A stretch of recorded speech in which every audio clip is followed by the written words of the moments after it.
Hi guys, good morning. Welcome to Karthik diaries. நம்ம இன்றைக்கி டூருக்கு வந்திருக்கிறோம் சென்னையில் இருக்கிற கோயிலெலாம் பார்க்குறதுக்கு. அதில் ஃபஸ்ட்டு வந்து குன்றத்தூரில் இருக்கிற முருகன் கோயில் தான் வந்திருக்கிறோம். நீங்களும் எல்லாருமே இந்த சாமியை முருகரை பார்த்து அதுக்கு வந்து ஆசை பெறுங்க. நம்மளும் முருகரை பார்த்து சந்தோஷமாக சாமியை கும்பிட்டு வந்திருக்கோம். அடுத்து என்ன ஒரு போகிறோம்னு சொல்லிட்டு நெக்ஸ்ட் வீடியோவில் பார்ப்போம். முருகருடைய அருள் வந்து ரொம்ப திருப்திகரமாக இருந்துச்சு, சூப்பராக இருந்துச்சு. இதை பார்த்து சந்தோஷமாக என்ஜாய் பண்ணுங்கள். இப்போ ஃப்ரெண்டும் இங்கே வந்தாங்க என் கூட, அவங்களும் செம்ம ஹாப்பி என்ஜாய் பண்ணாங்க.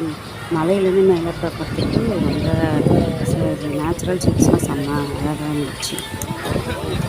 இயற்கை வந்து ரொம்ப நம்ம பார்க்குறதுக்கு ரசிக்கிறதுக்கும் நம்மளுக்கு வந்து கடவுள் கொடுத்த ஒரு வரம். ரொம்ப அருமையாக இருந்துச்சு. முருகர் வந்து ரொம்ப பொறுமையாக நம்ம